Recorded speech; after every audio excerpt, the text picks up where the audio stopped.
Welcome to red TV. నేను మీ తేజ. ప్రస్తుతం మనతో పాటు సీనియర్ జర్నలిస్ట్ భరద్వాజ్ గారు ఉన్నారు. నమస్తే సార్. నమస్తే అండి.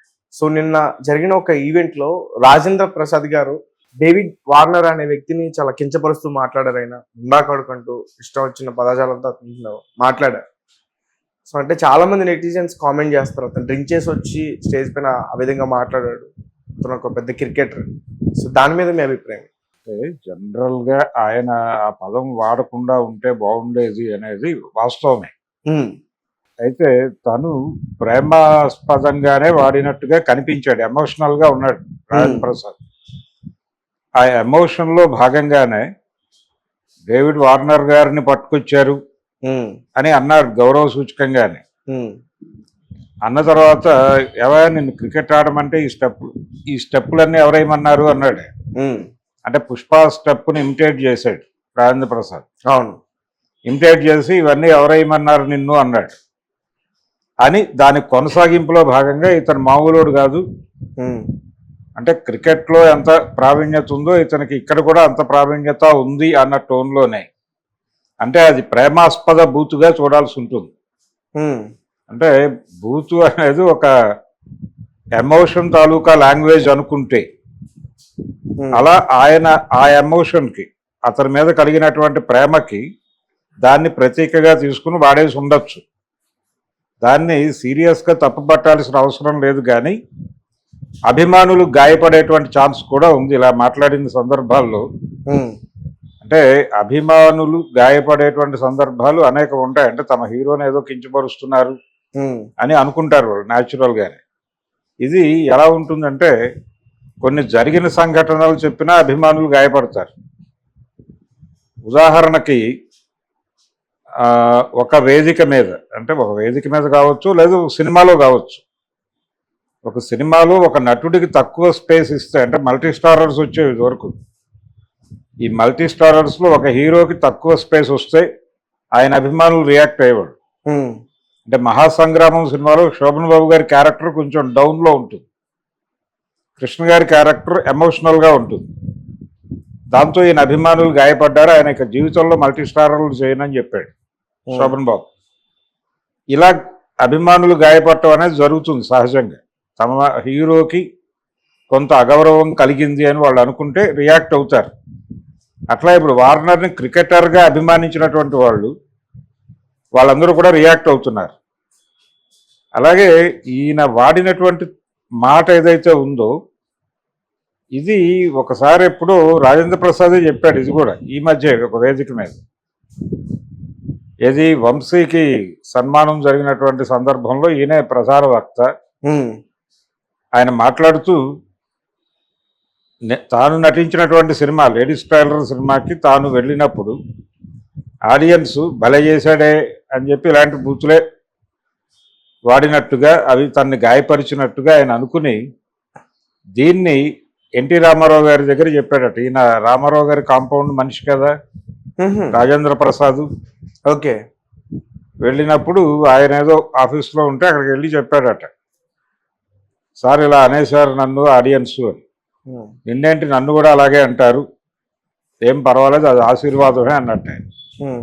అంటే ఎన్టీ ఓడు ఏం చేశాడరా, ఎన్టీ ఓడు ఇలా మాట్లాడతారు, దాన్ని తప్పుగా అనుకోకూడదు, పాజిటివే, అది ఆశీర్వాదంగానే తీసుకోవాలి, తిట్టుగా తీసుకోకూడదు, నాగ్గాడు ఇలా మాట్లాడేవారు. అంటే ఆడియన్స్ అలాగే మాట్లాడతారు. చింపేశాడ్రా అని ఈయన అన్న మాటే అంటారు. రాజేంద్ర ప్రసాద్ వేదిక మీద అన్న మాటే కనెక్ట్ చేసి చింపేశాడ్రా డాష్ అని ఆ పదం పెట్టుకోవచ్చు. అది ప్రేమాస్పద బూతే, అభిమాన బూతే. అంచేత బూతులకు కూడా రకరకాల ఎక్స్ప్రెషన్స్ ఉంటాయి. ఈ ఎక్స్ప్రెషన్తో జోడించి ఆ బూతును చూడాలి తప్ప ఎక్స్ప్రెషన్ నుంచి విడగొట్టి బూతును చూస్తే అది బూతే. కానీ ఇది మాట్లాడినా అభిమానులు గాయపడవచ్చు. అభిమానులు దేనికైనా గాయపడతారు. అంటే నెటిజన్స్ ఎలా కామెంట్ చేస్తున్నారంటే, ఇంతకు ముందు రజనీకాంత్ గారిని ఇలాగే మన ఇండియన్ ఫిల్మ్ ఇండస్ట్రీ చెందిన వ్యక్తి అయినా పక్క రాష్ట్రానికి చెందిన వ్యక్తి వేరే ఇలాగే వచ్చినప్పుడు మోహన్ బాబు గారు కూడా ఒరే గిరి అని కూడా మరి అప్పట్లో ఆయన కామెంట్ చేయడం, అది పెద్ద రిలేషన్ ఉంది. వాళ్ళిద్దరి మధ్య ఒరే అని పిలుచుకునే స్నేహం ఉంది, పిలుచుకున్నారు. అక్కినేని నాగేశ్వరరావు గారికి శివాజీ గణేశన్కి మధ్య కూడా ఒరే ఒరే అని పిలుచుకునేవాళ్ళు వాళ్ళు. అది వేదిక మీద కూడా అలాగే మాట్లాడుకునేవాళ్ళు.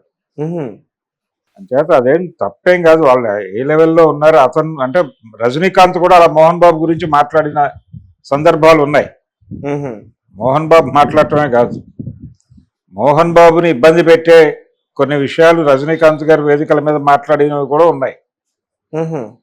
అంటే బజుల్లా రోడ్లో చివర రైల్వే ట్రాక్ దగ్గర ఏదో ద్రావకం తీసుకోవడానికి వెళ్ళేవాళ్ళం మేము అని చెప్పాడు ఆయన వేదిక మీద. అది అవసరం లేదు కదా, ఈ రోజున ఆ రోజున చేస్తే చేసి ఉండొచ్చు, కానీ ఈ రోజున వేదికల మీద అది చెప్పాల్సిన అవసరం లేదు అని చెప్పాడు ఆయన సరదాగా, ఒక ఎమోషన్లో చెప్పాడు ఆయన. ఇతను కూడా ఆ ఎమోషన్ని ప్రాపర్గా రిసీవ్ చేసుకున్నాడు మోహన్ బాబు. అలాగే నేను మోహన్ బాబుని అడిగాను, తెలుగు ఇండస్ట్రీ మీద ఫోకస్ చేయడం బెటరా, తమిళ ఇండస్ట్రీ మీద ఫోకస్ చేయడం బెటరా అని. అదే బెటర్ అని నాకు అడ్వైజ్ చేశాడు మోహన్ బాబు. మేబీ తనకి పోటీ రాకూడదని అనుకుని ఉండొచ్చు అని చెప్పాడు డయాస్ మీద. ఇలా జరుగుతాయి వేదికల మీద, ఇలాంటివి చాలా జరుగుతాయి. చిరంజీవి రజనీకాంత్ మధ్య కూడా చాలా జరిగినాయి ఇలాంటివి. చిరంజీవి మోహన్ బాబు మధ్య రకరకాలుగా జరిగినాయి, మనం చూసాం. టామ్ అండ్ జెర్రీ అని టైటిల్ ఇచ్చారు వాళ్ళకి. ఇవన్నీ అంటే ఒక ఎమోషన్లో ఉన్నాడు అతను, జనాల్ని ఎమోషనలైజ్ చేయాలనుకున్నాడు, అది టార్గెట్. అంటే తను మాట్లాడే మాటలు లేకపోతే వేదిక మీద తన ప్రజెన్స్ రెగ్యులర్ ఫార్మాట్లో కాకుండా కొంచెం భిన్నంగా ఉండాలని అనుకున్నాడు రాజేంద్ర ప్రసాద్. ఆ భిన్నత్వము అనేది ఇలా పరిణమిస్తుందని ఊహించి ఉండడు. అంటే ఇప్పుడు ఒక ఎమోషన్ తో ఉన్నా కానీ ముండా కొడుకు అనే మాట ఇప్పుడు తండ్రులు తాతలు మనవాళ్ళని కొన్ని బూతులు అంటారు. అవును, లమిడి కొడక అంటూ కూడా అంటారండి, రకరకాలుగా ఉంటాయి ఆ పదాలు, అవన్నీ చెప్పనక్కర్లేదు ఇక్కడ, కానీ అంటారు. కానీ అందులో వాళ్ళకేమి వీళ్ళ మీద వ్యతిరేకత ఉండదు, అది ప్రేమ బూతే, ప్రేమాస్పద బూతు లేకపోతే అభిమాన బూతు ఇలా అనుకోవచ్చు. ఆయన వార్నర్ని వాంటెడ్గా తిట్టలేదు, అతనిలో ఉన్న టాలెంట్కి ముగ్ధుడై మాట్లాడినట్టుగా అంటే ఇప్పుడు మీరు ఒక విషయం చెప్పండి. ఇప్పుడు అతను ఒక ఎమోషన్ తోనే అన్నారనుకోవచ్చాం, మరీ దారుణంగా ఈడు గాడు అని ఎలా అంటారు సార్?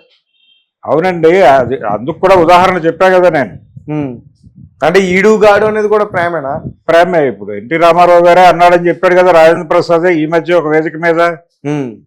ఎన్టీ ఓడు ఎరగదీశాడు రా అంటే ఏమిటి పరిస్థితి? అంటే ఎన్టీ రామారావు గారు కూడా ఒకసారి ఇప్పుడు ఒక పత్రికా విలేకరిని పిలిచి, అంటే విజయ్ చిత్రకు సంబంధించినటువంటి బీకే ఈశ్వర్ గారిని పిలిచి, ఎవరా మీ పత్రికలో నా బిరుదులు అవి వేయకుండా ప్లెయిన్గా రాసేస్తున్నారు ఎన్టీ రామారావు అన్నాడు ఇలాగా. అంటే విశ్వవిఖ్యాత నట సార్వభౌమ నటరత్న నందమూరి తారక రామారావు అనే దానికి అలవాటు పడ్డాడే. అంటే అప్పుడు బీకే ఈశ్వర్ గారు చెప్పిన సమాధానం ఆయన ఒక ఇంటర్వ్యూలో చెప్పాడు స్వయంగా. బీకే ఈశ్వర్ గారు ఏం చెప్పారంటే, అయ్యా మిమ్మల్ని థియేటర్లో ఆడియన్స్ ఎన్టీ ఓడు ఇరగ్గొట్టేశాడు చంపేశాడు అని మాట్లాడుకుంటారండి, అంతే తప్ప ఏం చేశాడురా అంటారు తప్ప విశ్వవిఖ్యాత నట సార్వభౌమ నటరత్న కళాప్రపూర్ణ డాక్టర్ నందమూరి తారక రామారావు గారు ఎరగొట్టేశారు అని చెప్పుకోరు కదా. ఆ ఎమోషన్ అలాగే ఉంటుంది. మేము కూడా అంత అభిమానంతో రాస్తున్నాం మీ గురించి అన్నట్టు ఆయన కనెక్ట్ అయిపోయింది. అద్భుతం, అలాగే కొనసాగించండి అన్నారు.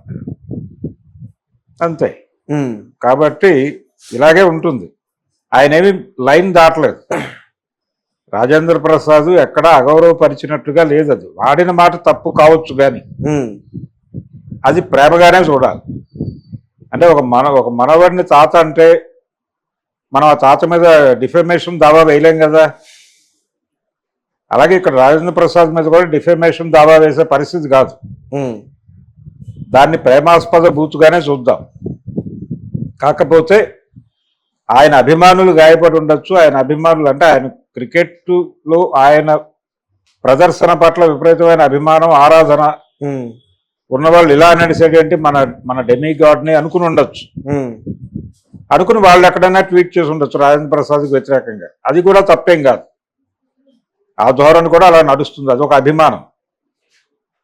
తమ అభిమానిని అంటే తాము విపరీతంగా అభిమానించి ఆరాధించే వాళ్ళని ఎవరో ఏదో మాట్లాడితే గాయపడతారు. అలాగే గాయపడ్డారు వాళ్ళు. అది కూడా ప్రాపరే, అది కూడా తప్పేం కాదు. ఓకే, ఈయన మాట్లాడింది కూడా తప్పేం కాదు. కాకపోతే ఇది తప్పు అని రాజేంద్ర ప్రసాద్ని బ్రాండ్ చేయక్కర్లేదు. ఆయన లైవ్లీగా ఉండటానికి ట్రై చేశాడు. కొంచెం సరదాగా ఎమోషనల్గా డయాస్ మీద తన ప్రెజెన్స్ ఉండాలని అనుకున్నాడు. ఆయన కొంచెం ఓవర్గా బిహేవ్ చేశాడు అనే మాట కూడా ఉంది. ఓవర్గా బిహేవ్ చేసినట్టుగా అనిపించింది కూడా. నిజానికి అంత వెళ్ళక్కర్లేదు, ఆ వేదిక మీద అంత ఓవర్ యాక్షన్ చేయక్కర్లేదు. ఇంకొంచెం తగ్గుంటే బాగుండేది. కానీ ఆయన ఉన్నటువంటి కండిషన్లో అది నడిచింది. ఓకే, ఆ కండిషన్ ఏమిటి అనే దాని మీద కూడా రకరకాల వ్యాఖ్యానాలు వస్తున్నాయి. ఆయన ఏమన్నా పుచ్చుకుని ఎక్కాడా వేదిక మా కూడా మాట్లాడుతున్నారు. అంటే ఈ రకమైన అనుమానాలు వచ్చే విధంగా ఆయన ప్రదర్శన ఉంది అక్కడ. ఆ ప్రదర్శన వలన కూడా ఈ అభిప్రాయాలు వస్తున్నాయి. కానీ ఆయన అయితే వాంటెడ్గా ఏలైసాడు అక్కడ. నేను అటువైపు ఉంటే మీకంటే ఎక్కువ అలర చేయగలను అన్నాడు. ఇలా చాలా విన్యాసాలు చేశాడు. దీనిలో ఆయన పర్సనల్గా నేను చాలా ఎనర్జెటిక్గా ఉన్నాను అనే మార్కెటింగ్ స్ట్రాటజీ కూడా ఉండుండొచ్చు రాజేంద్ర ప్రసాద్. నేను చాలా ఎనర్జెటిక్గా ఉన్నాను, నన్ను ప్రాపర్గా ఇండస్ట్రీ వాడుకోవడం లేదు అనేది కన్వే చేయటం అనే ప్రోగ్రామ్ కూడా, అనే మార్కెటింగ్ స్ట్రాటజీ కూడా ఆయనలో ఉండుండొచ్చు ఈ ఓవర్ యాక్షన్ వెనకాల. ఓకే, ఇలా అనేక కోణాలు ఉన్నాయి ఆ ఓవర్ యాక్షన్ వెనకాల. వార్నర్ ఎలా తీసుకున్నాడు, ఆయన పాజిటివ్గానే ఉన్నాడు అక్కడ. మేబీ ఆయనకు అర్థం కాకపోయి ఉండొచ్చు. తన పేరు తప్ప రాజేంద్ర ప్రసాద్ మాట్లాడిన దానిలో ఒక్క ముక్క ఆయనకు అర్థమయ్యే అవకాశం లేదు, ఎవరైనా దుబాసి ఉండి చెప్తే తప్ప. తర్వాత ఎలాగో తెలిసి ఉంటుంది, ఆయన అడిగి ఉంటాడు ఏమిటి ఇలా మాట్లాడారట. అయ్యా అది ప్రేమ అని చెప్పుకుంటారు అవతల.